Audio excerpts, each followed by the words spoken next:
All right, it's Patrick Duff from Rabble Rouser Media here with Ian Smith, the infamous Ian Smith, and it's really nice to meet you, brother. And I just want to let you know a little bit like why I decided I was going to kind of figure out who you were, because you're like to me you're kind of a mystery. You know, you popped up in the middle of a pandemic when I'm locked in my business in Philadelphia that was shut down from the pandemic.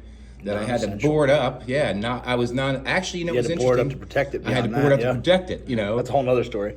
So, so you know, and I considered myself more left at that point than anything. I mean, I've always been very liberal in my ways, but at that point, it's oh my God, like my freedoms are being taken, and I consider myself very much a freedom lover. Yeah. So. First, I want to say thank you for standing up, but I wanted to get to know you before that, because that's an event that was like, you know, all of a sudden you pop up, you're a big dude, you're with a beard, you got crazy people in your parking lot, people doing push-ups out there, you know. It was something Those were some good days, man. It was something that people, it was a sight to be seen, right? So, but the person of Ian Smith, and a lot of people know that you actually had an incident happen in 2007 where you had an auto accident where where a person died. You spent some years in jail. We'll get to that, but I wanted to know, first, you know, where did you grow up? How many brothers, sisters you had? And maybe what did your parents do when you were growing up? And what kind of inspirations did you have for them? Yeah. So I was born in Philadelphia, in Tacony neighborhood of Philadelphia. Single mom. She moved me over to Delanco, which is actually where I live now. I live in the house that I grew up in, or at least started my early childhood in. I was in Delanco. Mom still there? No. I'm in the house now. Mom lives in Florida. So lived in Delanco till about, I guess, third grade, so whatever age that is. And then I moved to Mount Laurel, where I spent the rest of my years and graduated high school from Lenape in 2004. Like I said, single mom. She worked her ass off. You know, she really, really worked her ass off. What'd she do? Put herself through school while I was growing up. You know, I had my grandmother kind of helped her out with things, and at the time she was married and we lived in Mount Laurel. So she put herself through school, started at Burlington County Community College, became valedictorian of her class, graduated from Rutgers, went on to teach math. She's a calculus teacher. She actually is just retiring this year. So she worked really hard and didn't grow up with like everything, but everything I needed, I guess, if that makes sense. What's interesting is I've seen some people online make comments about you having a rich father. Who I haven't spoken to in years. My dad was never in my life, got rich, was not rich by any stretch of the imagination. When he was with your mother, you mean? Yeah, and even until kind of recently. And when was the separation point between your mother and him? Immediately. Okay. Yeah, I don't even think they made it to a year, or I think it was like maybe 2 years of marriage. My father was a raging alcoholic, and just sort of like a derelict. Never was around. Was out to the bar till God knows what hours of the night. My father's an immigrant. He actually came over right before. Where from? England. England. Okay. Yeah. So he came over for whatever. Met my mom, and things happened quick. They got married, and very quickly my mom realized that this was not the life that she was going to give her son. So she moved me to Jersey, divorced, all that good stuff. Like I said, we were in Delanco, and then... Did you have any other father figures in your life? Some, yeah. I had a stepfather. My mom didn't remarry, but called my stepfather. They were together for 15 years. There you go. What was his name? John. John was certainly a better father than mine was. My dad was just uninterested when I was younger. And have you reunited with your original father at all? No. Ever had no conversations ever? No, I haven't spoken to him. Does he know you're doing what you're doing now, I think? I assume so. How does that feel? Kind of hard to miss. It's weird, but it's something I've gotten so used to. Yeah. Like he wasn't a big part of my life growing up. And I made a choice, like in my teenage years, kind of stop going over every other weekend or whatever the arrangement was, and we kind of grew up. So you were seeing him? Yeah, it was every other weekend, Understood. but it was here's some video games. I'm going to drink a 30-pack of beer. Wow. Summers, I remember, I actually had some good summers with him. They would go down to like outside of LBI where all those campgrounds are. But again, it was like, hey, go play with some kids. We're going to get drunk. And what about your, you played sports? Did not play any sports. That's a common misconception. People assume because I'm into fitness now that I always was. I was a scrawny runt. Now, Always I always assume- young for my grade. I assume because my life, I've had some issues in my life. I assume you started weightlifting in jail. Yeah. Actually, right before, but yeah, Yeah. I was Getting ready. I had a year. It was about a year. I think it was about 9 months or so where I was out on trial. But it was like definitely, you're definitely going to jail, and you're definitely going for a while. So I was like, okay, I guess I better get ready. But I also got into it for that. But I also got into it because in all reality, I should have died in that car accident. There was. Were you injured? Not really. I mean, in the grand scheme of things, not at all. Broken nose, lost a couple teeth, stuff like that. But there's absolutely no reason why I'm still walking around, other than possibly dumb luck. I don't know. I don't. And I went back and about read the those newspapers things. back then, right? So a lot of time, and I always think that what you say, because it's such a myth in what happens to people, and especially when people want to make it something more than it is. And when I went back and looked, it looks like the prosecutor had recommended a 6-year sentence. They gave you a 5.5-year sentence, which is not much of a difference At all. No, and not just Especially that. when with that law you do 85% of your time. Yeah, So it's like. And not what I was going to say though is the possibility in that same law was you could have got 10 years, correct? That was my original offer. Yeah. The original offer from the prosecutor was 10 years, and then I think they bumped it down again, and then 6 was their final offer. Okay. So yeah, and then that was up to the judge to decide to lessen it, and he lessened it based on the fact that I had taken the initiative and was speaking at public schools. So tell me a little bit about that. So after the accident happens, obviously, I guess the main question is, because it's something that not a lot of people will go through. How does it feel in that sense, a person that was in an accident that was, and I guess the ultimate question is, because people don't realize actually how that happened. So why don't you tell us first what happened, like the evening, because I believe it said the evening before was when you were actually drinking. Well, first of all, at the time, I was typical college kid, probably worse, I would say. I was a hard partier. But we always, at least in my 20-year-old, 19-year-old, 18-year-old mind, it was like, I got this. You know what I mean? We're not drinking and driving. Like we're here and we're not going anywhere, and whatever. It was in my 18-year-old, 19-year-old, 20-year-old brain. It was you think you're invincible. And you were 20 at the time, right? I was 20 at the time. Yeah. So I lived down at Stockton University. Lived on campus. Only time we ever really left campus was to go to the beach. What were you taking in college? At that time, I was a philosophy pre-law major. I had just gotten What into did you that. want to do? Go to law school. Yeah, go to law school. Don't. that decision changed. So I was living on campus, and like I said, I was your typical college kid. School was always kind of easy for me. Like I was always the type of kid that could show up and do the bare minimum and get like a B-, and I was totally okay with that. I never really learned in an academic setting like that. Like I've always learned outside of the classroom. Hands on. Yeah, and my stepdad was, for all of his faults and his issues, he was a wildly smart man, and he sort of would educate us at the dinner table every night. Like every night was like a history lesson or a current events lesson or a life lesson, and you weren't getting up no matter how quickly you finished your food until he was done talking. And depending on how many drinks you had, you could be there till 12 o'clock on a school night sometimes. But it was after that event. Is he who kind of helped you kind of guide you a little bit on what to do about public speaking? Or? No, at that point, he and my mom had split up. Okay. He was around, I guess, from when I was like 5 until right around 20. Does he know you're doing this now? I have no idea. I haven't talked to him in years. Wow. Wow. I wouldn't be surprised, but I don't know. It's pretty recognizable. Yeah, so. yeah. But he's, he's a guy that kind of tunes out. Yeah. I guess somebody that's kind of like jaded. So what happened? What happened that the night before? Just a regular night. 10 beers or so. God, it was a long time ago, but it was drinking in excess. Understood. We would start early and finish late. That was like just most college kids. Yeah, it was. Like I said, I was probably more on a little bit of the severe end of partiers. Bob Healy had put out something when you first started running. It's like a list of items that were found in your safe. It was like baggies and stuff. So it was like it looked like you were selling small amounts of pot. Yeah, you buy an ounce and you sell a couple grams off to your buddies to lessen the load on you. Trust me, on you, or try to make your money back if you don't smoke too much of it in the meantime. Well, and really bouncing out of that for a second, out of the past.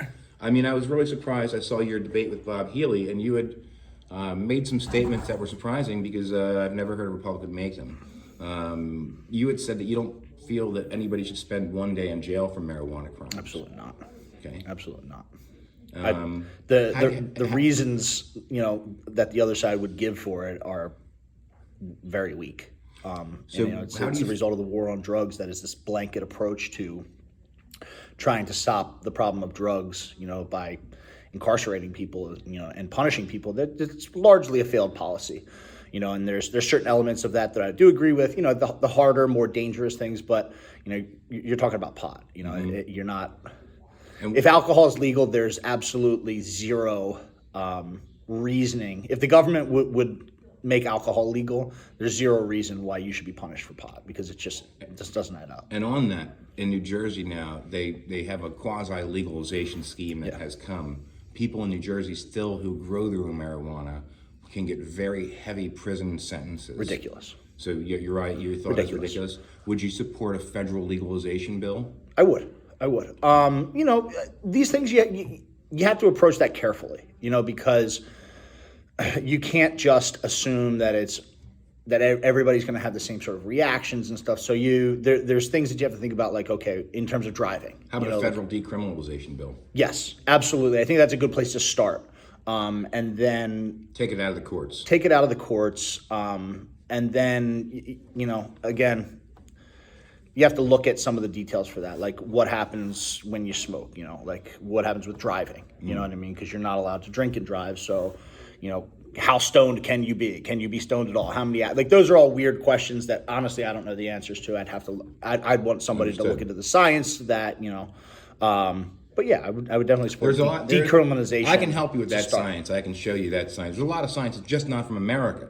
In America, they actually made laws in 1976 to make it illegal to federally have any tests on marijuana to have positive results published, which is mind-blowing. But in 2007, you had the accident. Also, you tell me you went public speaking.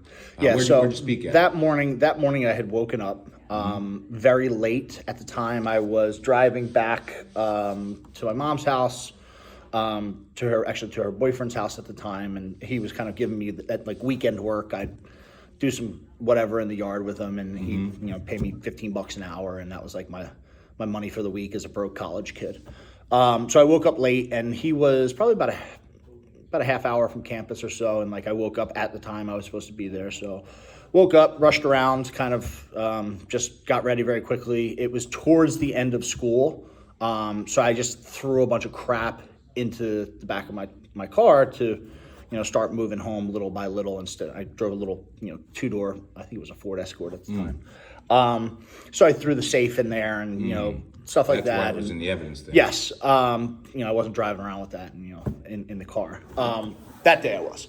So I took off, and I was heading down a road that, normally I could have turned left, but if you just continue to go, you'd hit that same road later down. And I was kind of unfamiliar with it, but I knew if I followed this road long enough, I would hit Route 30 is the road. And you're going through Pine Barrens. And that area is very kind of quiet. You could drive up and down some of these streets all day and not see anybody. And like the, ignorant 20-year-old that I was, who kind of viewed the world very selfishly, I was driving fast. And that was symptomatic of pretty much everything I did at the time. It was like, whatever's best for me. I had to get there quickly, so I'm going to drive fast, not considering like, hey, if you crash your car or if you lose control of your car, there's other people on the road, and that's that sort of narrow mindset I had where, again, I got it. I got everything under control. Don't worry about me. I can drive, ignorant mindset. And like I said, I like to call it selfish.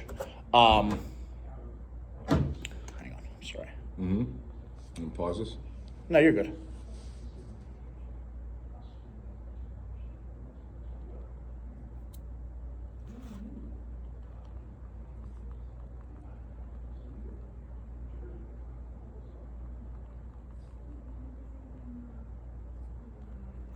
front and back on the corners of the houses so you won't get caught by the gutter, period. Sorry. So I was driving down this road and blew through a stop sign that, I really wasn't aware of. And that was it.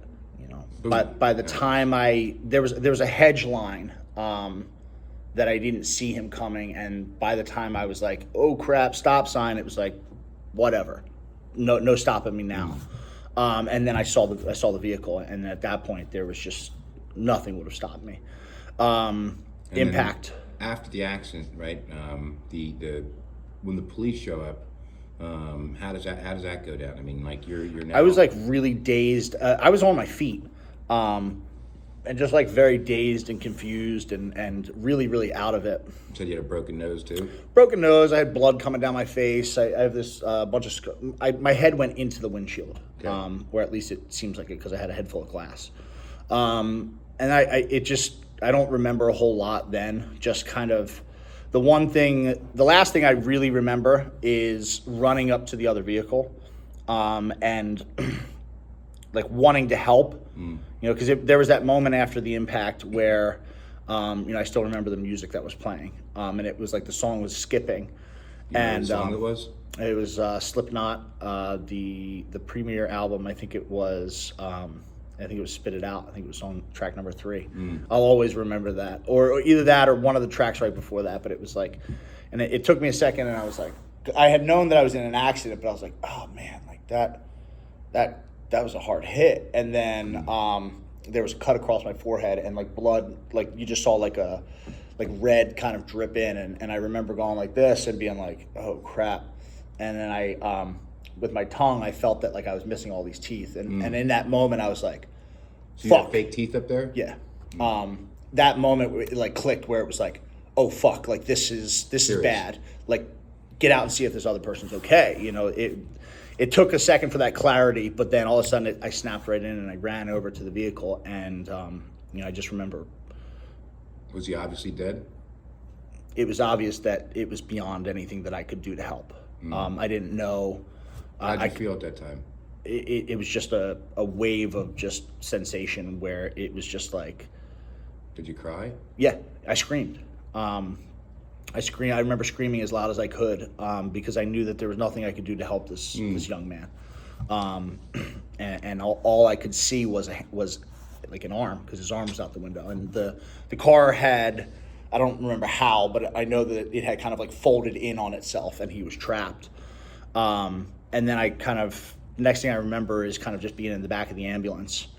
How'd they come about to know, or did they take your blood test or something, or did somebody come with a breathalyzer? I mean, they, I think I still have the reports, but I think it was pretty clear. Like after a night of drinking, like you smell like it. Yeah. And I think it was pretty clear that I smelled like it, and then they wound up taking blood, and there was still, I don't remember the exact number, but I'm not sure if it was over the legal limit, but it didn't matter anyway because I was under the age.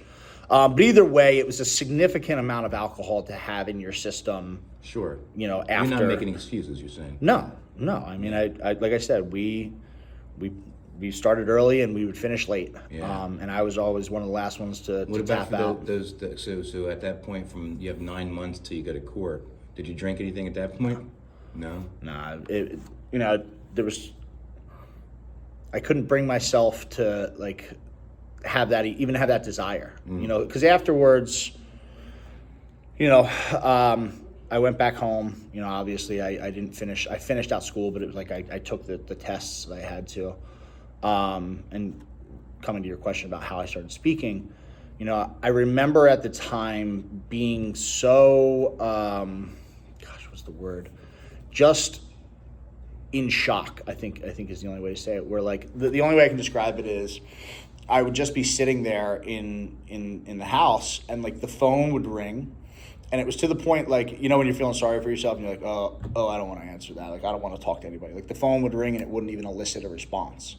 It was You're like dead. Exactly. It was just I couldn't feel anything. I was just in total shock. Couldn't sleep, anything like that. And every time I would close my eyes, I would kind of relive that scene of walking up to the vehicle and seeing somebody trapped, because of what I had done.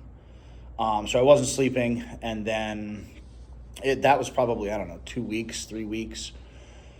My mom came up with a suggestion, and she knew obviously I was hurting, because I just Numb. so much guilt, it was so much guilt. Like it's you can't even try to describe it, that's just something that you won't understand it unless you feel it, because it's never in a million years.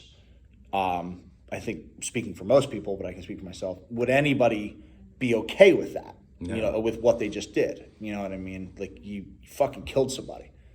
And the worst part is you didn't mean to, but you did. And it doesn't change, no matter how much you didn't mean to, it doesn't change anything. Have you ever had a chance to talk to his family? I've spoken with some. Spoke to his aunt very briefly at sentencing. She actually handed me a card. She didn't say much. She walked right up to me and she was handing me a card and kind of like just, I don't even remember if she said anything. What would you say to them if you could right now? I mean, Same thing I've always said. What's that? Is that, it was the worst thing I've ever done. And if I could trade places even today, I still would. And when you started public speaking, what was the comment? What was the content you were telling people? What were you? So I would tell a story, because, and it was cool because, so my mom suggested, she was like, hey, like, why don't you go speak about this? And I remember being like, no, like, I don't want to do that at all. Like, I don't even want to answer my phone. I don't even want to change the channel. I don't want to eat. I don't want to do anything. Like, I'm empty. And she was like, it'll be good for you. And I fought her on it for a while. And at the time she was teaching at Gloucester City. Gloucester High or middle school, I don't know. One of the schools in Gloucester. It was one of her first jobs. And she talked to the principal and they arranged it, And I remember I walked into an auditorium full of kids, full auditorium. 20 at that point? 20, yeah, still 20. And I walked into this auditorium, and because it was right around prom season, it was. I got in the accident in April, and they're looking for that kind of story. So I walked into this full auditorium, a couple hundred kids, and there's just a stool up on stage, and I had no idea what I was going to say. I didn't rehearse it at all, and I remembered like I didn't want to do it. I was like, I don't want to do this, but something told me like, you need to get up there and you need to tell people what has happened, because the way you feel right now could be these kids, could be somebody else. You know what I mean? And don't be selfish, and don't, like, it's going to be hard for you to get up there and be honest about what you did and say, hey, I fucked up. Like, don't fuck up like me. Like, don't be an idiot like me. Get emotional, cry. Yeah, it's hard to tell. It was, especially this first couple times. But I got up there and I spoke for like 40 minutes. Do you have video of that at all? Is there ever? I don't think so. Maybe there was. I don't know. I could probably find out. Yeah, it'd be interesting. But I wound up speaking at a bunch of schools, so I could probably dig through. At least one of them was probably recorded. So and then 9 months goes by, and it's time to check in. How'd that feel? Like going to your own funeral. Yeah, I remember, because like when you're out, you're still trying to like live some sort of semblance of a normal life. Did you have a girlfriend at the time? At the time, I had a girlfriend, and it was weird because you're out and it's like there's this like haunting feeling, like this clock over your head, like, I know I'm going away. I'm not. There's no running from this. There's no getting away from this. There's no striking a deal. There's no conditional discharge. It's not. It's not.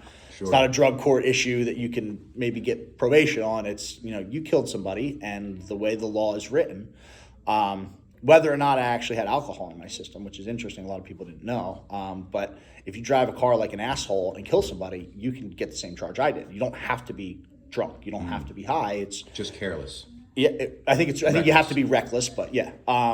So very weird. I continued college. I was going to Rutgers Camden. I had a girlfriend. I was working. I was making money, trying to pay for my lawyers and stuff like that, and trying to, I guess, like set up for my life when I got out, which is a really weird task. You're like, okay, what am I going to need to have and do in 6 years? Yeah.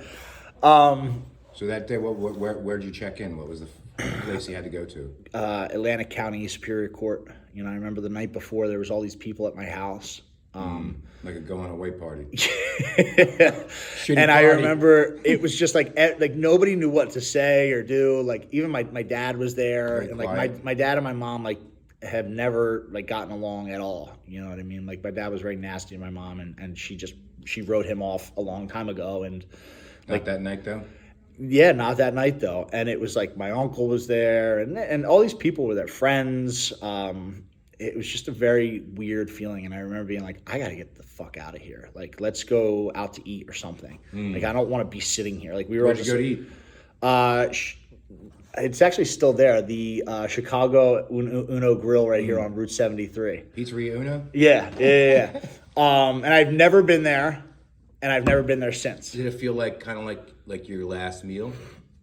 Yeah, like, and that it kind of like. It helped me get away from it a little bit. You know, like we laughed and it wasn't like so serious in that moment. And then, you know, the next morning it's so like. You walk into the building. Mm-hmm. Walk into the building. That's when his aunt approached me. You know, she gave me a card, and in the card it said, "I don't hate you. I hate what you did." Yeah. And I remember like just breaking down in tears. I think because like that's like in that moment, that's probably the nicest thing that anybody could have said to me. You know what I mean? Like it was. She said what she needed to say, but she wasn't trying to hurt me. You know, she wasn't trying to break me down. And there were many family members who were, and I don't blame them for it whatsoever. Like, sure. No, but that she was the only person at the time, at least that I had come in contact, that was like, I don't hate you. I just hate what you did. And I remember being like, it was like somebody knocked the wind out of me. So this is like a sentencing day? Yeah. And you had to make it. Did you have to make a speech that day? Yeah, I don't even remember what I just like choked on words and cried. Did Kevin's family make a speech that day too? I believe they did. Yeah. I just remember like trying to stand up and say something and just like feeling like my tongue was like this big and you know, I couldn't breathe. So then from the courtroom, you get put in handcuffs? Yep, right first there. Time? Right. No, definitely not the first time. I was a troublemaker growing up. Like I was always the kid who got like caught. Like the whole party would run and somehow I would be the one that got caught by the cops. Like literally every time. So it wasn't the first, but I mean that was like you're serious. I remember turning around to my mom and wanting to give her a hug, and they ripped me away from her. Like I wasn't like once that gavel comes down, you don't touch nothing. And I remember hearing her her shriek. And then it was just. And then where'd you go from there? Right in, they shuffle you out into a side room. There's an elevator. You're on your way to Camden County or Atlantic County. So you go to county Justice first? Complex. Yes, I was in there. For how long were you in there? A couple weeks, about 5-6 weeks. So those first 5-6 weeks, what was that like for you? Well, I remember like it was extremely overcrowded. No surprise. For the first couple nights, I slept out in like the day room on the floor. What was the racial composition? Mostly black. I'd probably say 80%. And then it's Atlantic County. Atlantic County. And what's the racial composition of Atlantic County? I'm not sure. Okay. Yeah. Definitely not 80% black. Yeah. That's for sure in terms of population. But yeah. You have Atlantic City right there, and again, all these guys are in county. They're on stupid charges. Yeah. Like we were talking about, some of them are probably, selling weed and getting 6 months or whatever, or some stupid crap. And then what's obviously at that point you're going to get transferred to a state prison. Which state prison were you going to, and how does a transfer from a county prison to a state prison feel for a person? Because you're with people that are getting out in a little while. And it was all like the beginning was such a blur, where it's just like you're just trying to learn how to survive. Like it's a different set of rules in there. Were you doing push-ups and sit-ups every night? Yeah. I was working out a couple times a day, because that was immediately I realized that was like the only thing that nobody could take from me. Like no matter what, like first day I'm in there with like 3X pants and like a 4X shirt, looking like a little girl walking around there with like one shoe, and because it was like, fuck you, dude. Like nobody cares about you here. Like, your pants don't fit. Sorry. At that point, 170 pounds, 6 foot. Okay. What do you weigh today? 240 something. It's so funny because and I saw somewhere it was saying you weighed like 180 or something. Like, there's no way that guy's 180. No, 240, give or take. So you were 80 pounds less, 70 pounds less, right? Yeah, I was a string bean. Yeah. And you know, you get along. Most people in there, like, you know, there's this idea that like everybody in prison is gonna like kill you, and that's not it. You know, like most of these guys are just as pissed off about being there as you are, and they want to go home just as much as you. You know, so most people mind their business. You know, Where'd you go after that? Where'd you get transferred to? So I got sent to what's called CRAF. I don't even know if they have it anymore. Central Reception and Assignment Facility. And that's where you go. That's the first stop state, and that's just like a processing unit.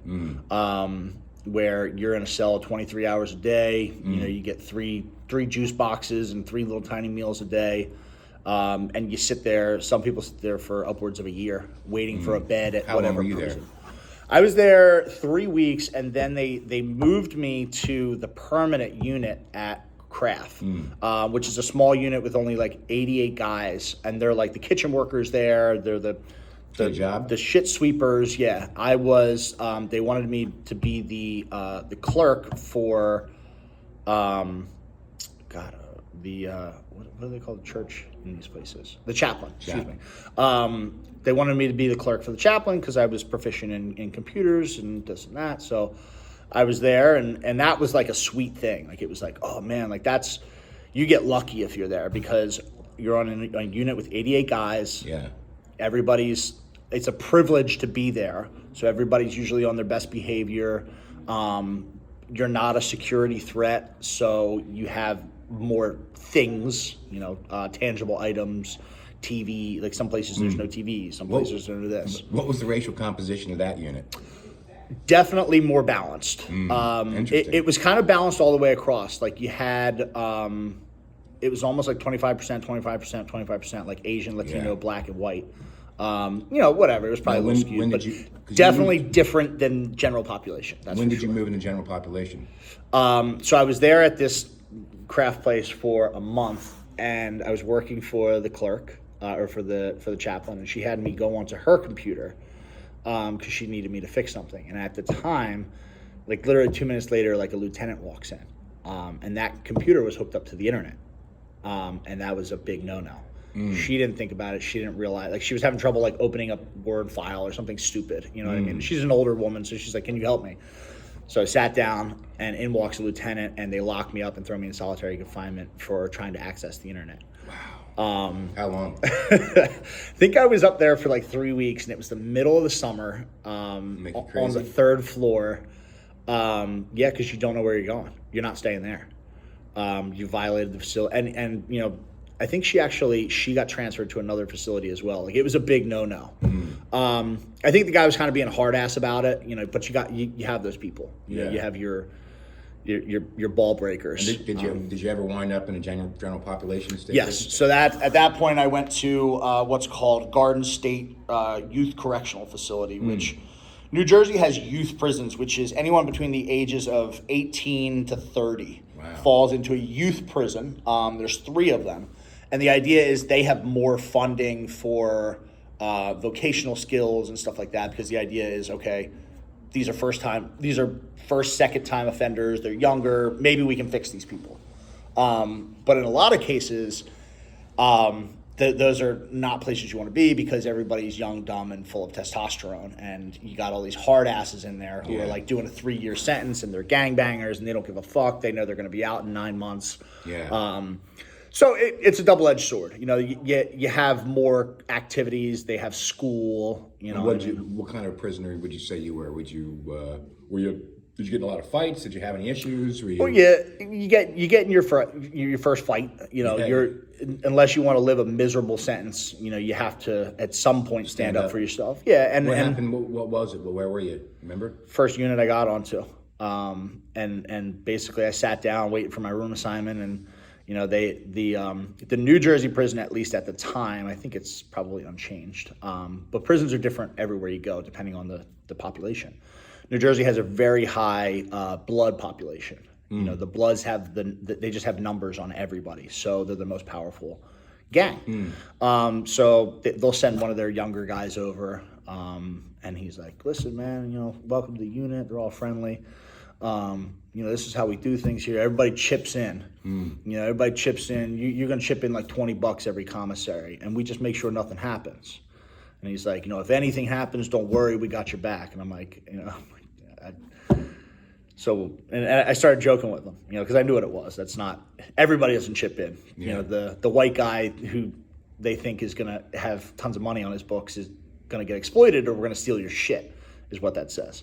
And that's called charging rent. So I asked him, I said, do utilities come with that? And he didn't understand the joke. And he's like, what? And I'm like, you're going to charge me rent? And he's like, it's not rent. He's like, no. He's like, we just work together. I'm like, well, how much do you pay? He's like, I don't pay. I'm like, oh, well, that sounds kind of like a fucking scam to me. And he's like, well, listen, he's like, you can pay or not. He's like, but if you don't pay, like, we're not going to help you out if anything happens to you. I'm like, so you're not going to help me out if you steal my shit? Like, is basically what you're saying. And he laughed and walked away.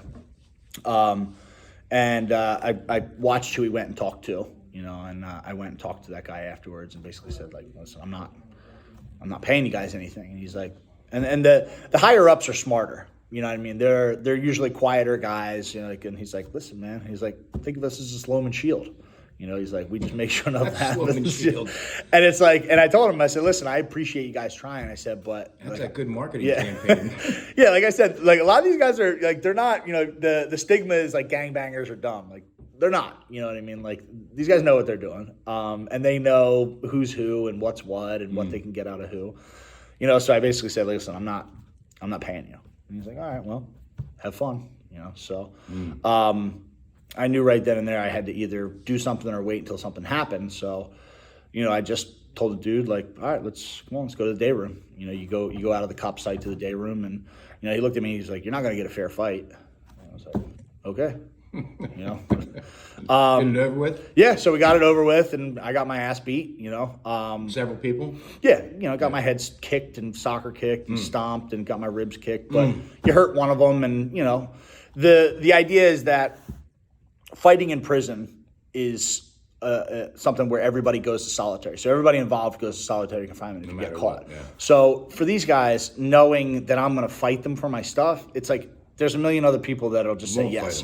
So that's, once you kind of get that first one out of the way, like you might have to come across it later, like if you're a gambler or this or that, or you put yourself in those situations. But I was only in 2 fights the whole time. That one, and then there was another one that was just kind of unavoidable. It was just chaos, and it was like, you just kind of had to defend yourself. Did you meet any people in there you became good friends with? My best friend. Your best friend? Who's that? His name's Evan Merkozak. Okay. What was he in for? He got caught up years and years and years ago. I think he was selling like prescription pills or something. And they banged him pretty hard. He came from a nice area. But he and I became friends, and that wasn't until I got transferred to another prison, which was up in Annandale, New Jersey, which is like the northwest part of New Jersey, another youth correctional facility. I had gotten into it with some of the white supremacists at Garden State. It's interesting because when you were having your oh yeah, I'm a white supremacist. Yeah. When you first had the protest, I live right around the corner from there. Yeah. I drove there, and there's a couple people who are like known white supremacists that were in the parking lot out there. Yeah, one of them handed me a fucking megaphone. Yeah. Well, I say that because I had been kind of looking into that person for a while, and I was like, and I was the one. I don't know if you saw the Governor Murphy fake videos of Governor Murphy doing the impersonation. Have you seen that? Yeah. That's me. That's why I said, tell the white supremacists in the parking lot to go the fuck home. Yeah. Well, yeah, so you're not a white supremacist? Not a bit. So what was the problem you had with the area? And listen, and by the way, I've been in LA County, which is one of the worst places you can be. Yeah. And there's some crazy white boys out there. Well, they don't play games out there. Well, you're either a wood or you're not. Yeah. Mm-hmm. And it was not an easy decision to make, but I figured out that I had to be a wood or I was going to be. Yeah, some places you literally don't have a choice. So what you still have the choice. So what happened to you? They had been interested in kind of recruiting me. Everybody takes a crack at you. Yeah. Everybody, they know you're unaffiliated. Everybody's going to be your friend. Because it's a numbers game. They want. It sounds like the Democratic and Republican parties. No, it is. It's the same. It's the same thing. It really is. So everybody will be buddy to you. They'll fill you out, because it's like, hey, you can be an asset to these people, even if you're just another body. Yeah. Even if you can't fight and you're broke and you are dumb as hell and You can go shank someone. yeah, you can just be another body in a fight, Sure. whatever. So, and I was like, nah, listen, I'm not, thanks for the invite, guys. No thanks. And I'm starting to get my sea legs at this point. I realize, okay, in prison, you got to be useful. Like, if you have something that people need, people aren't going to fuck with you. And what did you have that people needed? I was a law clerk. Ah. I was a You law started clerk. helping people with their legal stuff. Yeah, nobody wants to fuck with the guy who's doing their legal stuff. No. So I was a law clerk and I was a teacher's aide. So you were a jailhouse lawyer. Jailhouse lawyer, yeah, and I was a teacher's aide. So I was working with a lot of the guys that didn't want to come back. Again, a lot of these older guys that are, they're double OG, they're triple OG. These guys have done bid after When bid. you say after double bid. OG and triple OG, what does that mean? Ranking in their gangs. That's higher up. Or even an OG. Those are like your capo statuses. Capo is, what does that mean? Captain. Captain. Those are your higher mafioso kind of. Understood. Like almost branches of a military. Yeah. They mimic it. It starts whatever they start at, but Yeah, you get higher, up to and you have generals. lieutenants, and then you have OG is original gangster. And they have say so over a wide range of people. Double OG is above that. Blah blah blah blah blah. But a lot of the older guys, the guy, like for instance, the guy who I said I'm not paying rent to you, and was like, whatever, have fun. Yeah. These are guys that they're on their third, their fourth bid. They got kids. They're in their 30s. They're, it's like they're starting to look at like, hey, maybe I should learn to read. Maybe I don't want to be away from my daughter who I don't see, or my son, or my whatever. Any legal case that you helped with that came out really good? Just a lot of little stuff. I mean, a lot of these guys, they get locked up and they got child support, years of it in arrears, and they got, or they're being penalized because they're late on child support and they're behind bars. So you write a letter and you say, hey, listen, I'm locked up. Can you at least freeze the interest? Or you got guys with unresolved cases. I helped a lot of people out with little stuff. A lot of it is just like getting them linked up with public, because a lot of these guys can't read. Sure. And if they can read, a lot of them beyond that can't write. And they certainly can't write something that a judge is going to take seriously. And then after, you did 5.5 years. You get out. The day you walk out of jail, who's there to meet you? My mom. Your mom. Yep. So your mom's really been there for you, buddy, huh? What's her name? Trish. What's up, Trish? Yeah, she's a rock star. I put that woman through hell more than one time. Is she crying? At that point, so I did my last 9 months in what's called a halfway house. So you have some sort of semblance of normalcy. Yeah. So where was that at? Fletcher House in Camden. It's actually right by, if you're going over the Ben Franklin Bridge and you're coming up right on the toll booth, it's one of the houses that's right there. You can see the backyard. So you're still state property, but you go to the halfway house and you can go to different ones. They have treatment ones for people with drug issues. Can you walk on the street? Yeah. So if you can secure a job, you get to leave to go to work, and you have to come back. And it was a job. Yeah. I had a job lined up right away. Where I was writing letters. Verizon Wireless. Verizon selling cell phones. Yeah, selling cell phones in Cherry Hill. Okay. And it was awesome. How'd you get back and forth? Take the bus and ride your bike. Yeah. So you leave the house in Camden and you take your bike to the bus station there. And What was the racial composition of the halfway house? similar to prison. Yeah. It's majority black, black Latino, and and it's, you probably have more white guys because a lot of them are like, that's their plan from the beginning, is like, get to the halfway house as soon as possible, because the idea is you have to get your security status lowered. Why do you think that, like, when you say that, right, is that because there's a process that they can start that allows them to do that maybe somebody's educating them with? Is that why? Well, it's not easy to get there. And why is that? What's the It's just parameters? Fucking shit system. Well, you have to get your security status lowered to a certain point. So you have to make sure that you're not getting in trouble in there, and that you're doing extra activities, and you're doing everything that you're supposed to do. It's just like trying to get parole. So when you're in a halfway house, you're seeing your mom.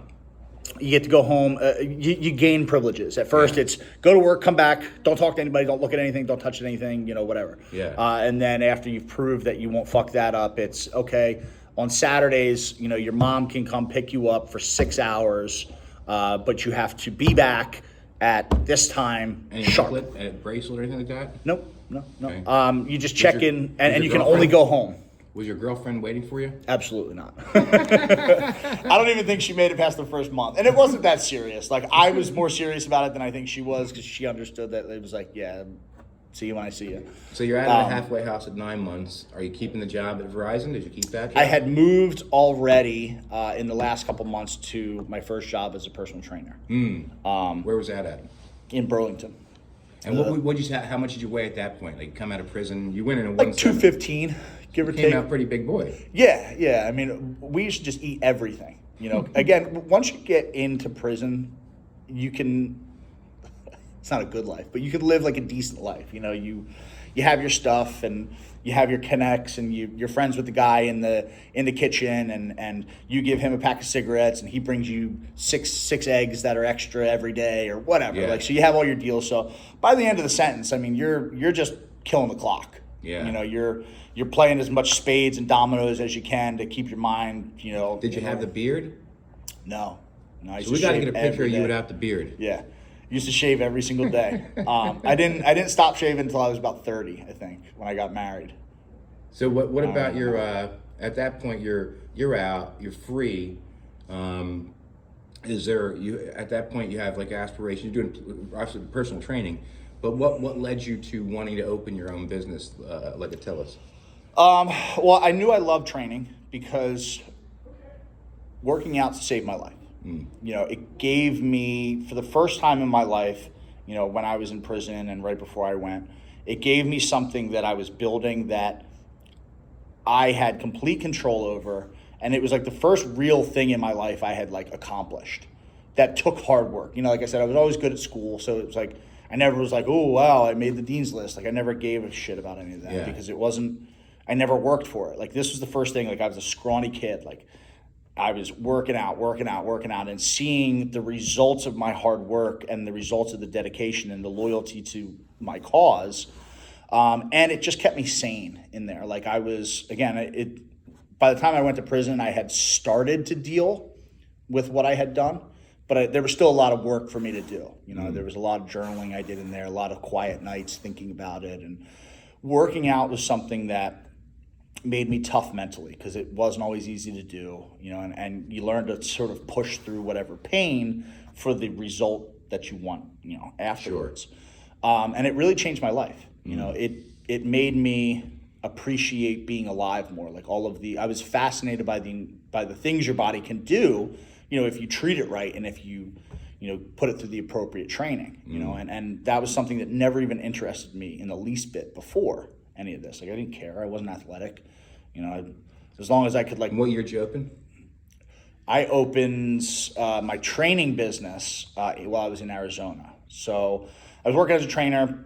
I worked at every gym you could think of. I never really fit the mold. I was fired from most locations because I've never been a good employee. Me neither. Yeah. Never, because it's always like, well, why are we doing it like that? Why not like this? And a lot of managers and owners don't like that, no. Or they don't like being challenged, or like I just didn't really fit the mold. I'd be working at LA Fitness and doing crazy prison style workouts, while like the trainers over there, with the old lady on the Basu ball trying to like just maintain balance. So it's like I never really fit these corporate places.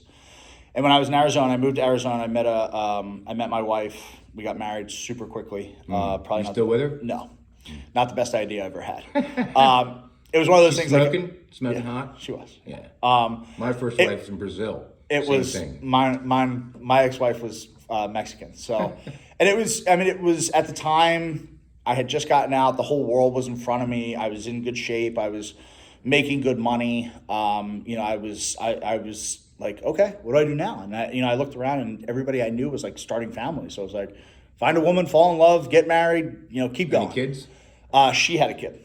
Not with you? No, not with me. And great kid. How long that last? All said, I don't know, 2.5 years. And you moved back to Jersey? Yeah, but when I was living out there is when I started my business. I landed a job at 24 Hour Fitness, the flagship location in Arizona, as the assistant general manager.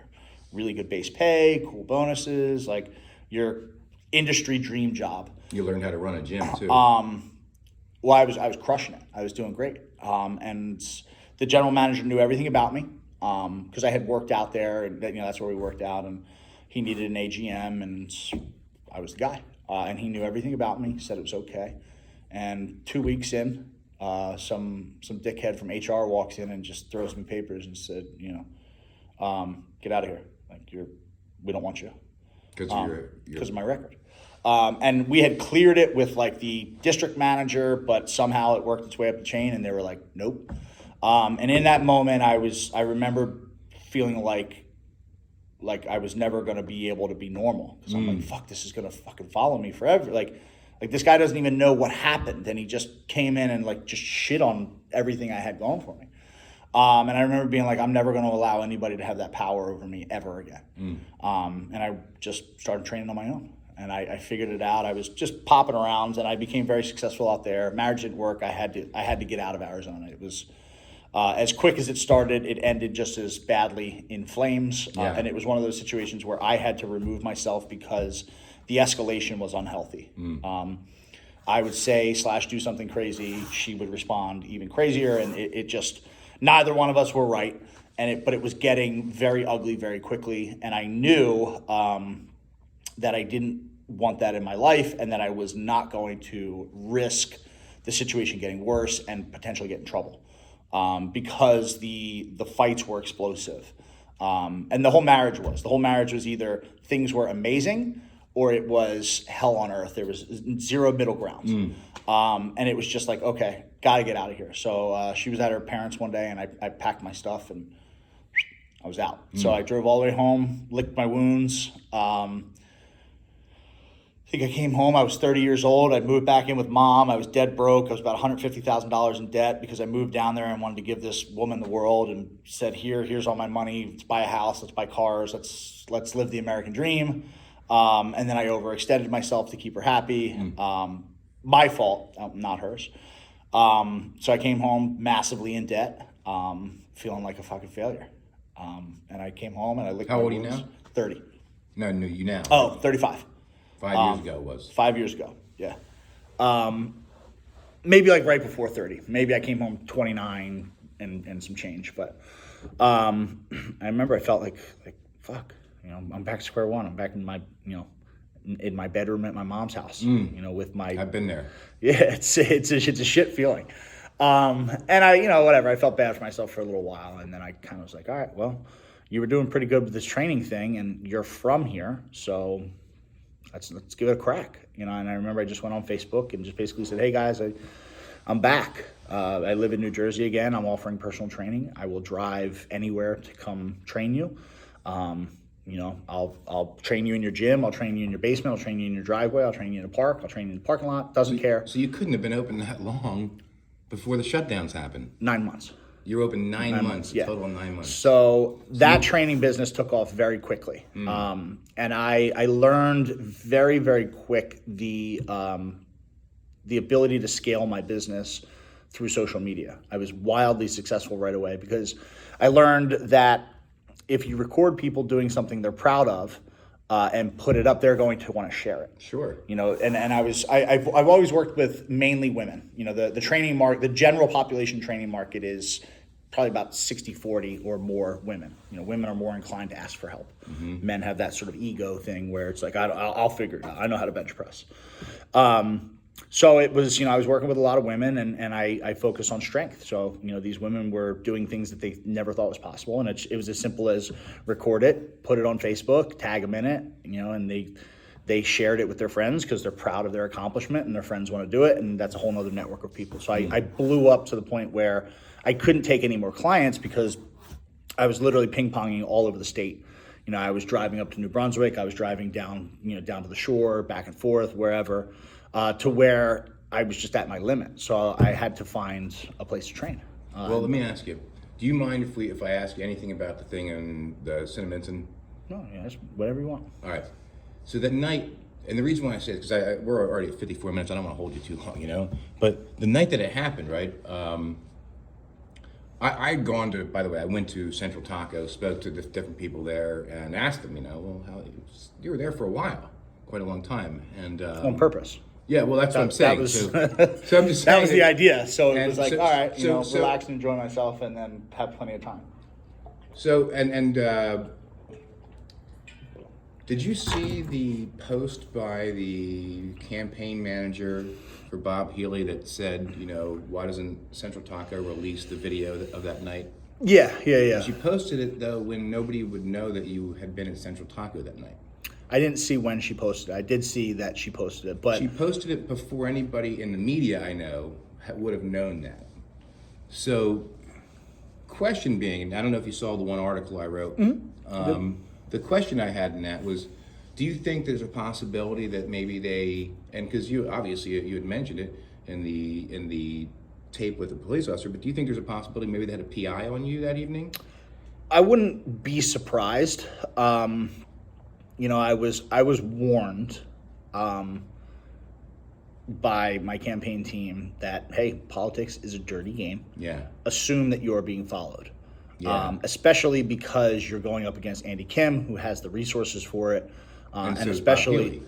yeah, and especially because you are a candidate that is very much an outsider, but can very much pose a threat to these people, and they know that, and Correct. they know that they are, like, they're going to need every weapon they can against you because you have the support. Now, as far as what I said in the video, some clarification. Towards the end when I said, you know I'm a congressional candidate, right?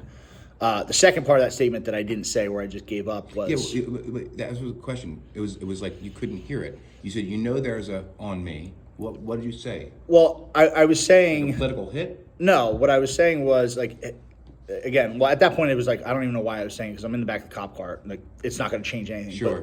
But saying, hey, you know I'm a congressional candidate, right? Like, I wouldn't be out here fucking driving drunk. Like, everybody knows who I am. Everybody knows I drive Sure. that black truck. You know, but at that point, like, I started to say it, and I was like, you know what? Never fucking mind. Like, Yeah. there's no point. And I was frustrated at that point, and I'm but sure. I don't know if there was... What happened inside the police station? Like, you go inside the police station and did they say, you know, here's a breathalyzer test? I was just at that point. So my cooperation ended when he wouldn't answer why he arrested me. Understood. Yeah. You know, I was very cooperative, even directing him to some of the things that he should be doing. You know, he had me walking down a straight line, basically down like a 30-degree decline. Mm-hmm. You know, but I was like, yes, sir, no, sir. You know, making sure I understood his instructions, and just very cooperative. You know, I'm always cooperative with police, especially when nothing's wrong. And I've been around cops long enough to know that. Did you see the video? You swerved a bit. Yeah. Were you on the cell phone or just kind of like? No, I drive a 1997 F-250 that sits about 10 inches off of stock, and if you know anything about the cars, they're not meant to be that high. Yeah. I had a Bronco like that. And that truck is 25 years old, and what winds up happening, that engine will last forever, so you wind up replacing the truck all around. Yeah. And I actually had an extensive amount of work that needed to get done, and that has since gotten done. So you wind up having something called a death wobble, where your steering wheel wobbles, Yeah. and you have independent front axles on that vehicle, so it causes the truck to sort of wobble, and if you're not both hands on the wheel the whole time, you'll drift. Yeah. And I explained that in the video, where I started to. He said, "Oh, you swerved a little bit there," and I acknowledged him and said, "Yes, I did. This thing has a death wobble." It's right in the beginning of the video. But my cooperation with him ended. What happens from the? Have you like? Is there like? Because what I saw is like anything past 10 years in New Jersey for a DUI, it's considered a first offense. Yes. Again. Yeah. So we're still in court. We'll be taking that to court. We have court June 9th, but that's just setting up a trial date. Is it in front of a judge or in front of a jury? Will you get? I think it's in front of a judge. Yeah. I think because it's not a criminal matter. Interesting. And now prior, I could be wrong about that. Be wrong about that. Now, what about your? How do you feel about your opponent, man? Like, you have Bob Healy's your opponent. Yeah. He obviously had some interesting things to say. Yeah, of course. And his life is to say the least, not your normal GOP candidate. Neither are you, right? Yeah. But what do you think about his campaign in general? Do you think it's even a serious campaign? I mean, do you see him out there signing, putting signs up, knocking on doors, anything like that? No, he's trying to buy a campaign, buy an election like most of these guys do. I don't think most of these guys, left or right, run serious campaigns. It's who can generate the most donations and big money. And what did he do with those donations? Because They advertise their way to a victory, and they run smear. I mean, not all, but I would say an overwhelming and far too much of a majority of them just rely on money to get them through. And people are tired of that. People are like, nobody's looking at the mailer that comes in the mail with Bob Healy's face on it, but they're going to look at the one that I walk up to their door and give them and ask them, hey, and introduce, hey, my name's Ian Smith. I'm a congressional candidate. If you have a little bit of time, I'd like to talk to you about what's important. What do you think is important? What's important to your family? What are people saying is important right now? Number one, the value of their dollar. Number two, the schools. Number three, election integrity. Number four, and then the list just goes on and on. Those are the top three. Number four, I would say people are concerned about the border and drugs coming in. People are concerned about going to war. People are concerned about how our government spends money. What would you do if you made it to Washington to make that, to make a difference? What's your main goal or objective? Well, obviously, I would vote accordingly. Unfortunately, I'd be outnumbered on most of the votes. I mean, unless we have a great turnout, and we don't know yet.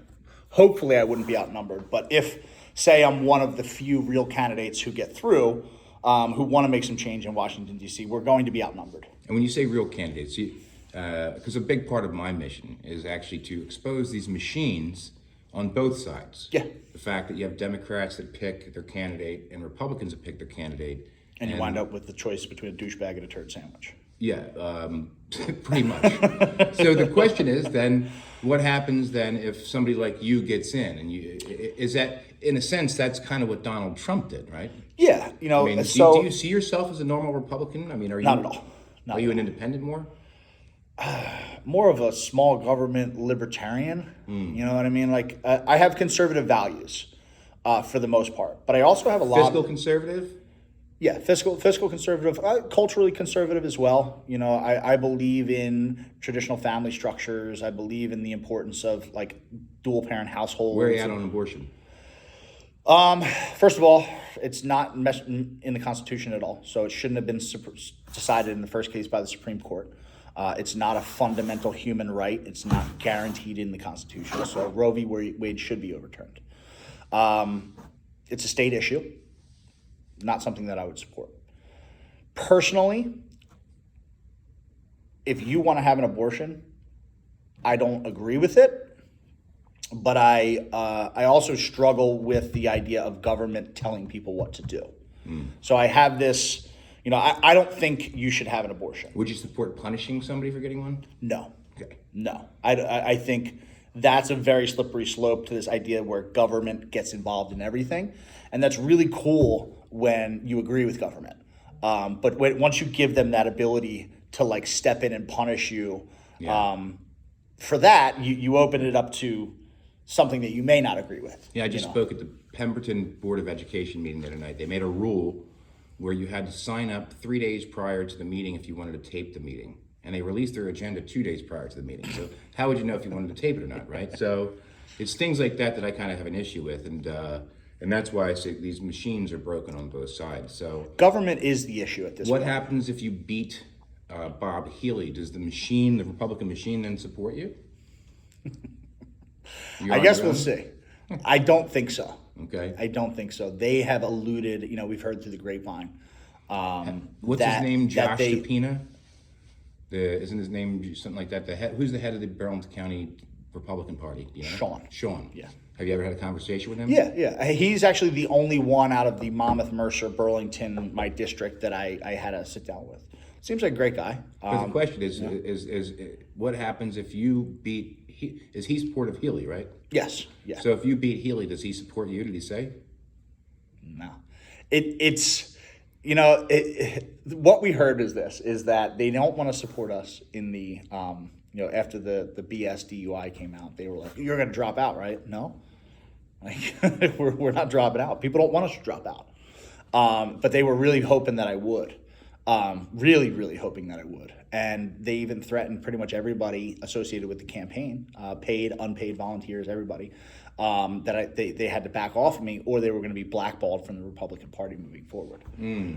That's the move now, right? I guess. So, have you heard the series called Dead End? It's about these people called named the Sheridans that were murdered, and they're showing how kind of the political machine works in Camden, and that if you go against it at all, you just don't get a call anymore. You don't get the emails. You don't get the invites. Yeah, no, same thing they're threatening them with. And I don't know where that threat came from, and if it was credible, if it was somebody just talking shit, or if it was, somebody who could actually make that happen. But Sure.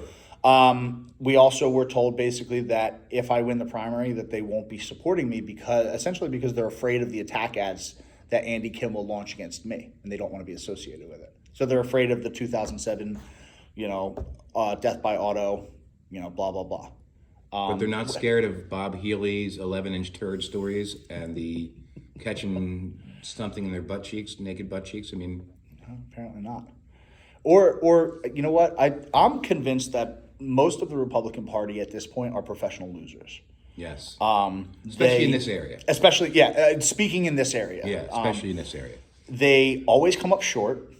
They never. It's like they try, and they make everybody believe, and they donate, and rah, rah, rah, but it's like they always just miss the mark over and over again. It's something that I said to, we'll make them unnamed, but they were basically saying like, yo, you got to fall in line with the party. You got to do the county convention system. Like, you have to compete for the line. We're like, we're not competing for the line. We don't care. I don't care if the Burlington County GOP supports me. I care if the people of Burlington County support me. Because the Burlington County GOP is just a group of people who have been there, for a long time. And they'll tell some people, and they'll have, they have some influence with people, but most people that live in Burlington County or live in Mercer or live in Monmouth don't even know who the Burlington County GOP is. And it's like, I had one guy tell me, oh, I'm so-and-so of this. And I said, oh, that's cool. And he was like, and he basically was telling me like, listen, you got to get in line with this stuff. And I asked him, I said, why? He's like, well, that's the way we do things. And I said, well, no disrespect. How's that working out for you guys? The way you do things. And he was like, I'm like, well, no offense. Well, I've lived in Jersey my whole life. And here's a serious question. What have conservatives conserved in New Jersey? And his jaw dropped. Well, what? We've got fiscally more reckless. We have less rights than ever. Our guns are basically neutered watered pistols. Everything's illegal. Everything's taxed. It gets more expensive every year. Our public school declines every year. Our rate of divorce just continues to decline. Single parenthood is at an all-time high. What are you guys conserving? And he just looked at me, and I said, well, then I'm not going to do things the way you do things. You guys won't touch election integrity with a 10-foot pole. And I know for a fact that that's number one on most voters' lists. People watched what happened in 2020 and had a lot of questions. I don't make any, declarations either way, but when half the country has questions about something and the government won't answer it, and the GOP won't attack it, Well, in Delran, I was doing some investigative work, and I uncovered highly unethical and illegal activities that were the Burlington County GOP was supposed to put a statement out. And I waited a couple days to find out that they decided they just didn't want to put a statement out. Now here you have people that did obvious unethical, illegal behaviors. There was a family that they were trying to steal their land called the Dunphys, and they were trying to take these people's land. I know the story. Yeah, so, and nobody knew about that story until I actually did the reporting on it, and then all the town found out about it. It was actually literally, it was a cover-up. They used taxpayers' money, didn't go through the insurance company, right? And the Burlington County GOP didn't see fit to put a statement out. So when I saw that, I said, well, that to me means that they actually are complicit.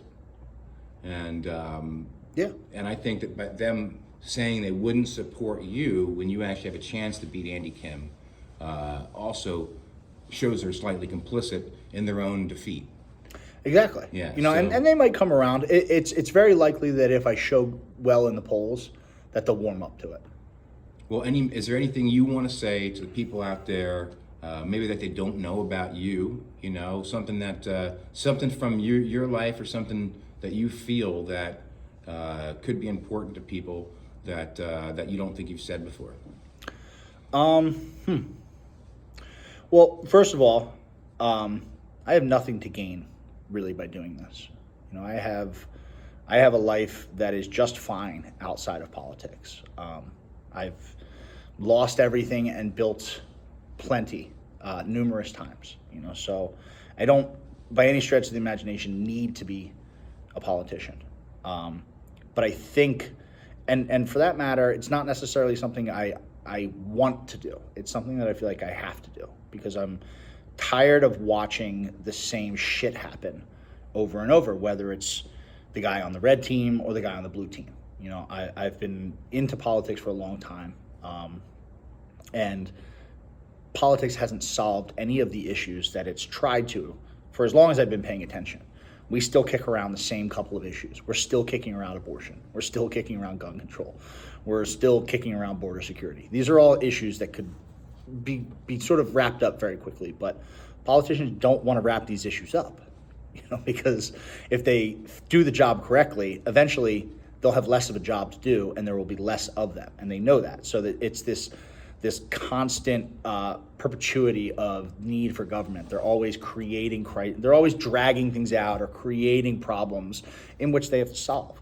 I have no interest in sticking around in politics. My mission is really simple: to get in, to do as much good as I possibly could do, to represent people to the best of my ability, whether or not I agree with them. You know, if there's an issue that I feel a certain way on, and my constituency strongly shows another way, I'm not going to vote the way I want to. I'm going to vote the way they want me to, because at the end of the day, I'm a representative of them. And I think most politicians wouldn't say that. Well, an example of that, though, you're in more of a democratically held district, right? Especially now that they gerrymandered from the Ocean Yes. County, Yeah, right? yeah.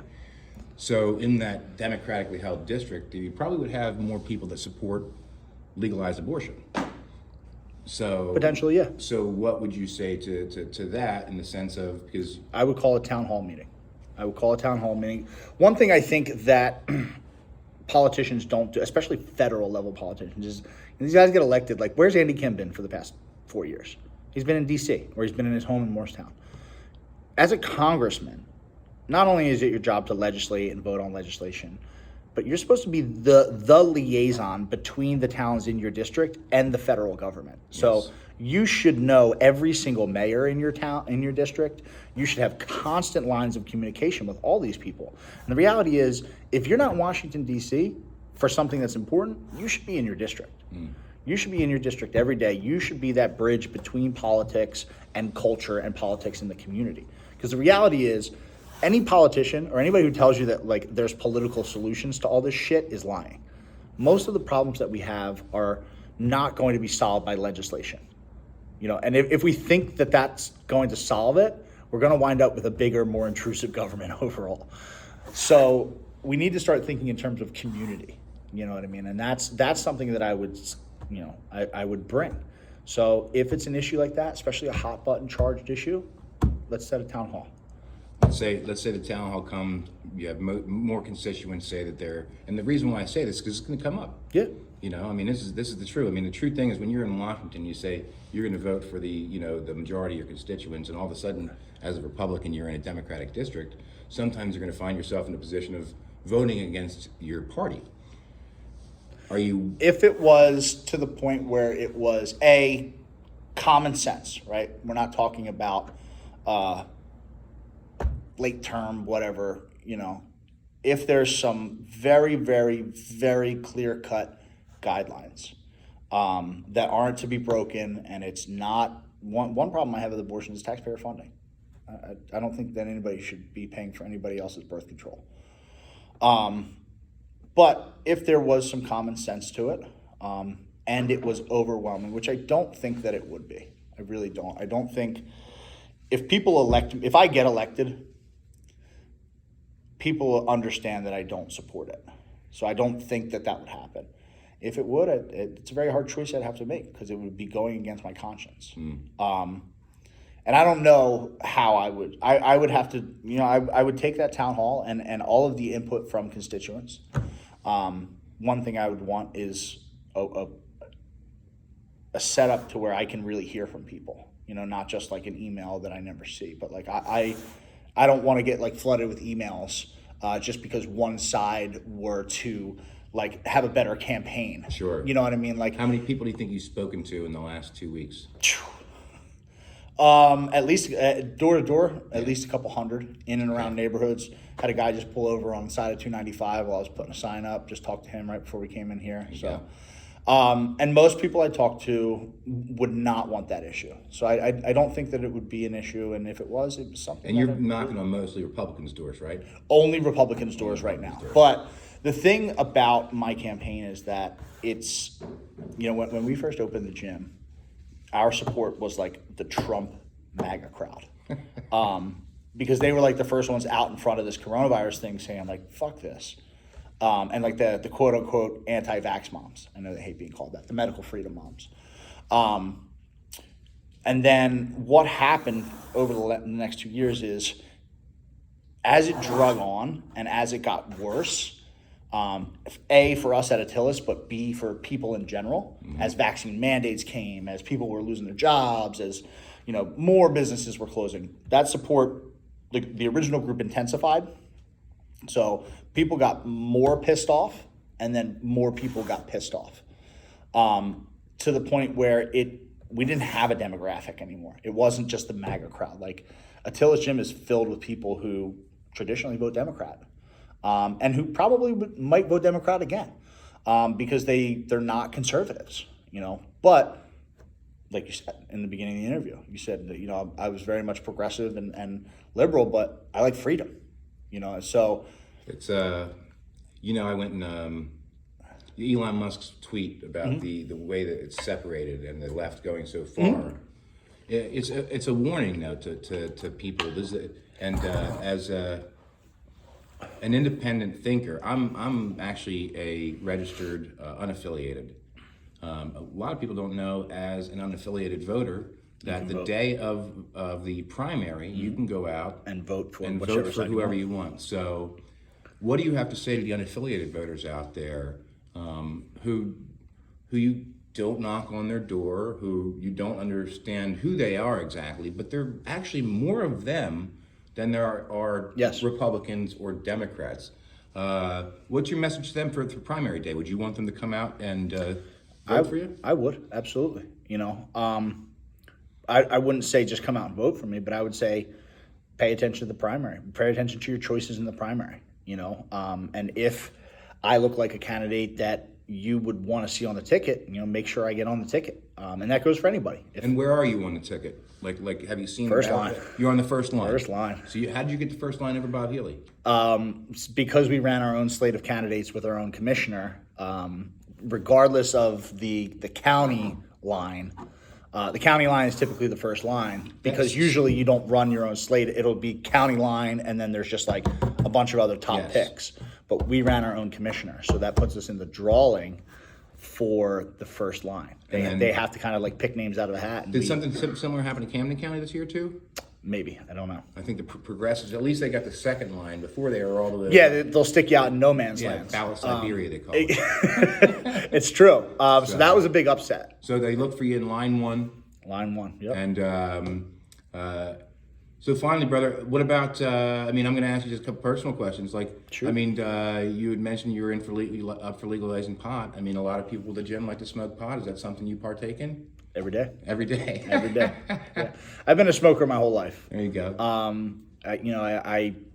And hence why you think the laws are ridiculous. Yeah, because it is ridiculous. Yeah. But yeah, I've been a smoker my whole life. I've always enjoyed just relaxing and the sort of calming benefits of it, especially when you're running around. But yeah, absolutely. Will you promise me to try to get Ted Cruz stoned if you make it to Washington? I will. Okay, that's all I need. I'll blow a shotgun right in his face. Brother, I really appreciate the interview, and Thank you.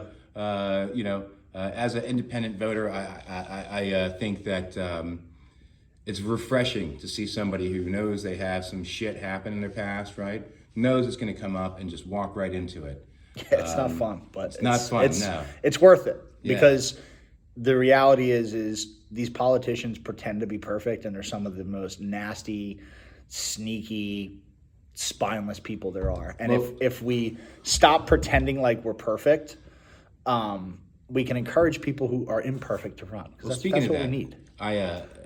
Everybody's afraid to run because they're afraid of their past. But if you just fucking own it, it's like it's not that scary after all. Well, the work I did in Delran, I was trying to say, somebody actually created a blog about me that said I faked having cancer to sell CBD products. And this is the Democratic Party that's doing this. They're coming after me, doing malicious lies to try to defame journalists. So, I mean, I know it happens on both sides because the other side's also coming after me now too. Yeah. So it can get nasty, but it's if you learn. So I have proud to take the punch. I have a good friend. His name's Jack Donovan. He's a writer, and in one of his books, he's got a chapter called "No Apologies, No Arguments, and No Explanations," and it's a book about masculinity. But this can apply to anybody. And he said, we're so quick to, like, these three things are important. An apology is important, right?